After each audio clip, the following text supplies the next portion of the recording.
makambo ebandi tozali ya biso nyonso Fondation Makiese tosangana Amour Family ezaka bomoko ka moto ezali awa kobunda ezalaka te moto oyo alingi bitumba akende bunda na balaki o biso awa bomoko ezaka bomoko ka moto ezali awa biso awa koswana ezalaka te kofingana ezalaka te boya tosangana lisanga bana nzambe boya topesa lipa na mabola na baveve na banetike na bendikape yango ka musala biso toza nango awa apara yango mosusu eza te bomoni biso bomoko Fondation Makiese oya tosangana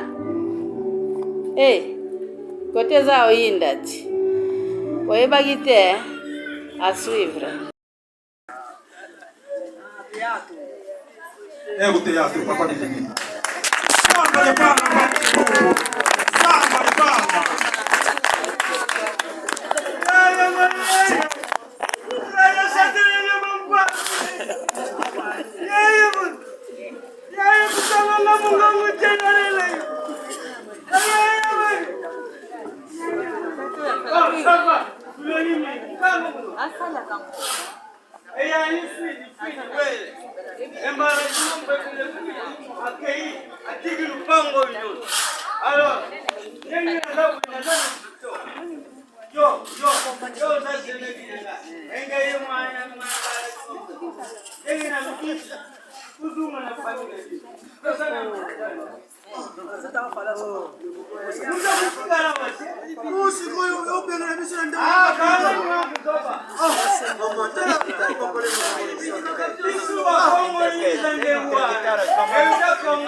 Morreu e a família está descansando. Não quero você colocar aqui, vamos.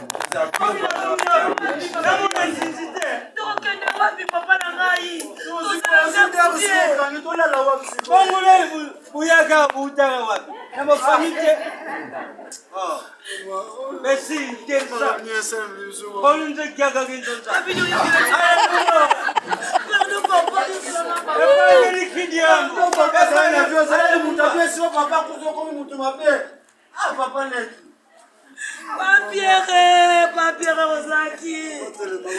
Comment je peux l'envoyer?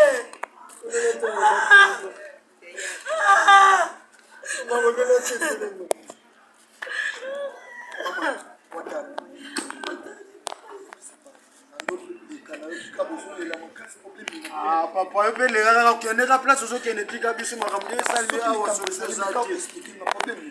Attends, tu expliquer la solution ça na wakati papa les gars no ke sala ba fina yo pardon. Elle explique. Maman, yo kama bana magale lokundami.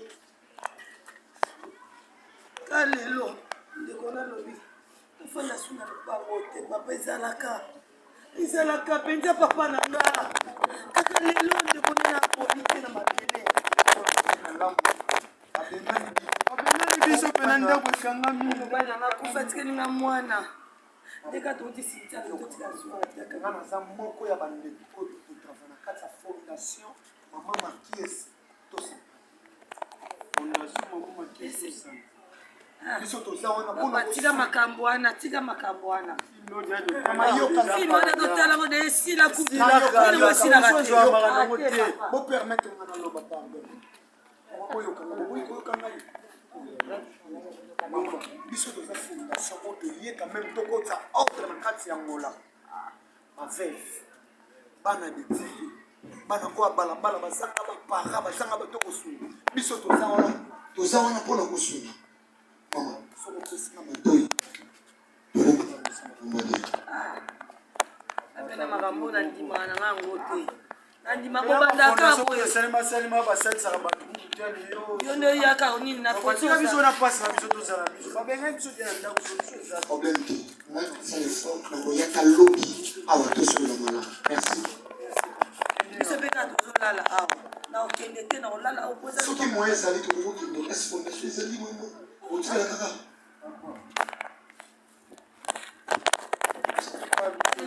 merci lobi mwana kolala kaka awa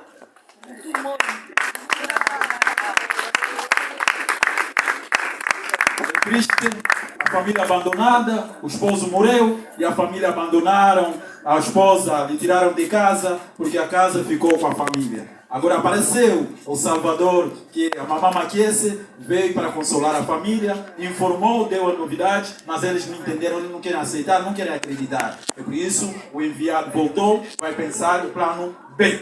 Agora... Yarangwa kago ya china imama lelu na melili bino oyuki na melili bino na hulubala bino na pamba te ale chaka tomeso Sai de casa, eu já vi. na lubinu bima wana sifa kulukesa mutanje Não vamos cortar com a catana, sai da minha casa. ema wa masidi yangu ya biso tolali libanda otuni te tana biso bana Wana zaulika bino tena kenda kutuna Eu não vos quero, eles vão perguntar, mas o quê? Vamos, okende sai wapi sikoyo problème Vamos ezali aonde? okende wapi Vamos aonde, por favor? Eu te falo, você tá respondendo. Você tá respondendo. Então papa azalaki, Quando não se vai estar na vida, isso não aconteceu. Alibilitika nayo lupango bokende. Deixa ainda, depois vou vir. pilipili yoka mawa Nem depende de nós, por favor. Mauza kulubawani za lukula mtata kubeta na kibota. Tudo aquilo que eu falei, tu está me dando mais martelo na cabeça. Não quer? Ekijambo kota nayo. Assim até chegar o enviado, mas a fundação aqui está chegando. bino nyonso ndenge moko na papa leki na yo ndenge moko Yo, nani ndenge mo? Yo, buleka bo. Leka bo. Leka bo. Passa aí, passa aí. Ah, tena mama. Passa aí, fica aí de pé. Oh, ekija. O que ele trouxe? ngai nayaki awa Ah. nayaki osolola na bandeko baexplike nga solide makambo ezoleka awa Oh, tuzana nyonga fakitira kula tekenda. Ete isetu futaki epali pe tuzana nyonga te alimana lukenda. non papa nga naza moto ya ideli te ni ya epale nazali jekozomona elamba eza fondation ya mama Makiese tosangana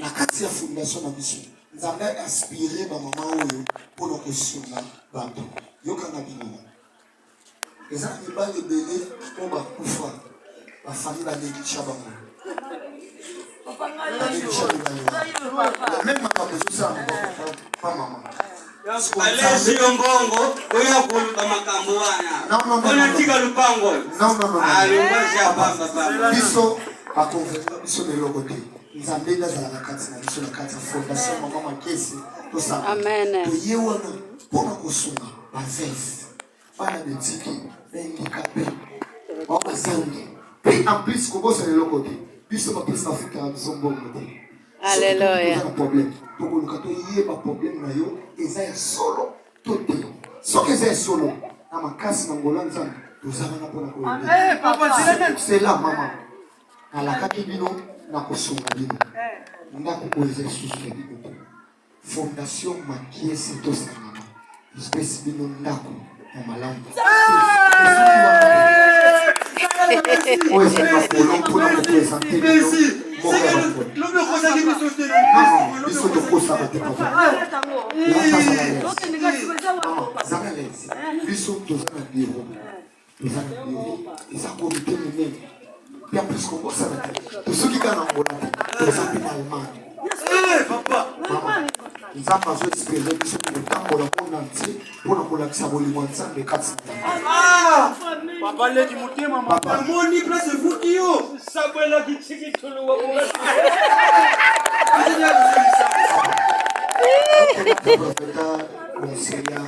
conseiller au papa.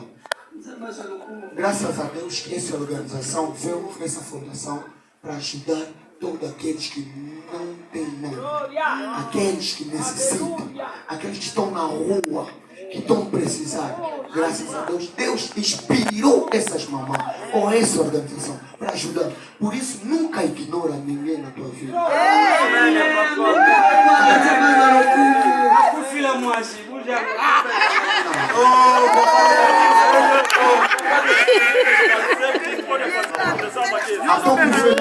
Attends pour faire la moitié, c'est un problème. Mais la carte na bureau na biso. Nous avons la facilité à moyeba. Est-ce que vous pouvez so kosa? Toi so kosa te. Pour la mobilisation biso ba fantier te. Ce qui a solo pour faire la moitié. Pour les na bureau na biso. Papa toza mo secrétaire. Toza na presse au bon ngati. Alingaki mingi, tellement on kuta na yo, yo moko comprendre. Toza na kazenga na rua du commerce. Rua do comércio, no Talade. Rua 23A, casa número 180. Papa, essa pessoa boa aqui. Fundação aqui, se tu sabe. Papa, amor e família.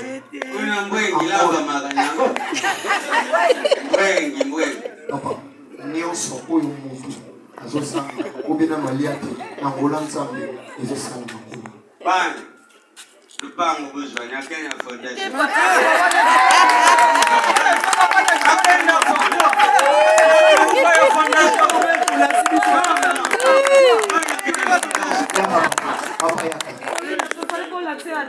Non, le point à la question adresse, ils allaient dépouiller. Donc, vous voyez beaucoup bénéficier de la conseil auto pesa rabato. Au bout de la non à ministre Bango, Bazosa la part. Il y a une fondation, maman qui est tout ça, maman qui est tout ça, famille, ok.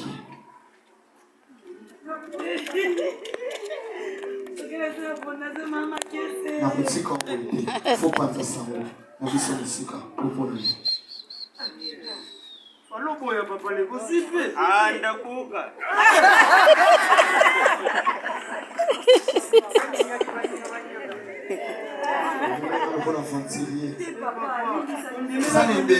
Eza na ebele bakomona fondation na biso lokola bato bayosala bafantile mais oyo nzambe atie kati na biso eza monene nzambe apambola bino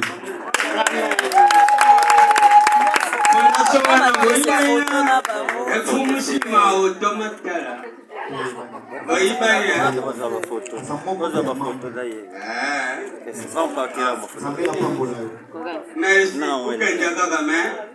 Lupango bongo buzwa kaka. Ngapenya kuyanya fondation. Ngakena.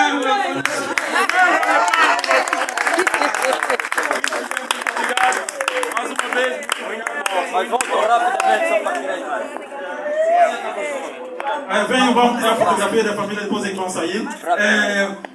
O pai deu um grande conselho, muita graça, muita bênção.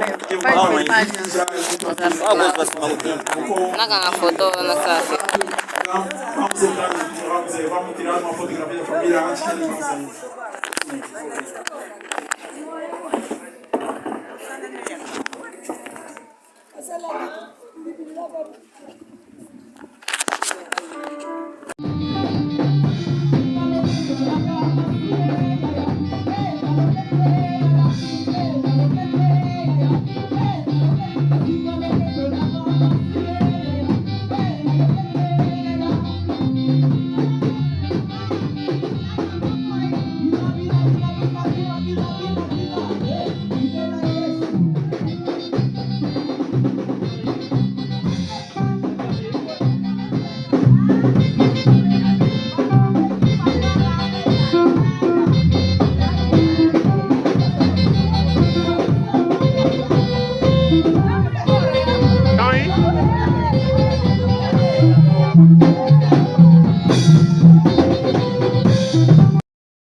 palavra do diretor técnico. Tudo que você veja nos programas, todos os programas que estamos a fazer. ele Ele é o diretor, ele é o executivo, ele é que executa. Vou dar 3 minutos finais. Para que possamos terminar com o programa e vamos ter o cortejo. Ok, tem 3 minutos. Aleluia. Boa tarde a todos, boa tarde a todos. Fundação Maquiese Baúme. Chamo-me Mário Simão. Como é Mário Simão? Eu pertenço à Associação Fundação Maquiese. A Fundação Maquiese Tosangana. E também Amor Family, porque o nosso objetivo é único e somos a mesma família. Pedro Nazali, família Moko na Amor Family, somos nosso objetivo na visão Itali Moko e agora Tozali Lisanga Tozali família. Estou muito feliz. Nazali nesse momento de pensar como na vida nós awa e a presença de todo mundo está a fazer crescer mais as ideias que nós temos para a associação. Presença na vida nós ali com o serviço sobre o projeto e Tozali na Ngo, a ideia Tozali na Ngo para a associação. E queremos dizer que o nosso maior objetivo é atingir mais famílias, atingir mais viúvas, atingir mais pessoas deslocadas para dar o abrigo com esse bocado que nós estamos conseguindo. Na porque oi biso Tozali kozwa tolingi ko isali serviço sobre como susu oi bazali ko kelela oi bakufeli oi bazali handicapé ba oi bazali nyonso na besoin ya kozwa lisansi na biso tosalisa bango. Quero fazer um pedido muito especial a todas as mamães, todos os papás. Na língua senga ilo como é interessante que nós vamos apresentar awa. Vamos orar para todo mundo, especialmente para as nossas mamães que fazem de tudo para que as coisas vão acontecendo. Então vamos pedindo saúde, sucesso, paz, amor, para que continuemos a ter essa força. Kimia ezala bolamo nyonso na bandeko oyo ba mama na biso bazali kopesa biso na mwa moke bazali kozwa oyo tozali kokabela biso nyonso.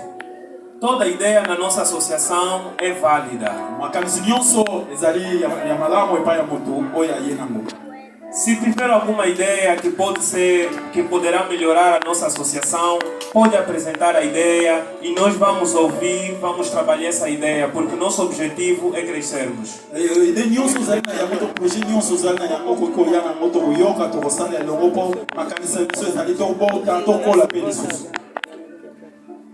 Só posso dizer para finalizar, Deus abençoe a todo mundo que está aqui e que este ano de 2025 seja um ano de sucesso. Vamos expulsar as doenças distantes. Vamos pedir mais paz, amor, união. E não esquecendo o seguinte, algumas coisas na nossa vida só não corre bem porque algo não está bom dentro de nós.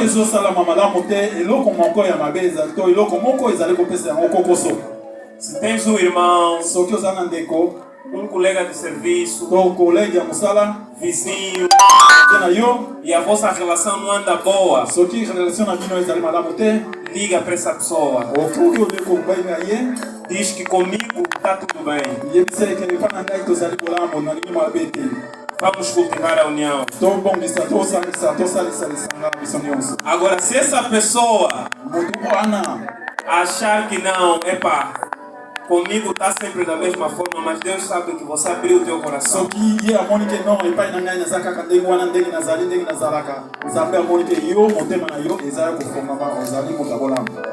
Muito obrigado a todos. E para este ano, o que nós queremos fazer é trabalhar muito nas nossas redes sociais,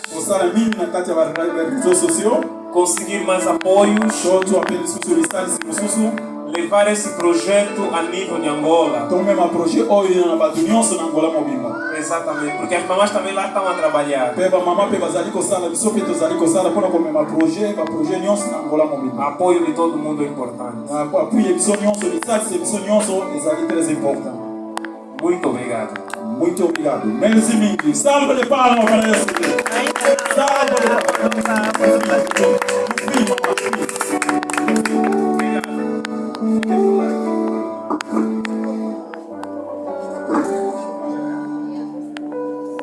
Ok, muito obrigado.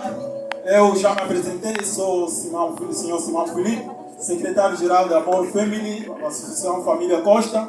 Trabalhamos em parceria sempre, como ouvimos, com a Fundação Mamãe Matias e Tossanana. Somos parceiros direitos, trabalhamos em conjunto. O nosso trabalho é de levar sempre o carinho, o amor e a felicidade e a alegria dos outros que não têm.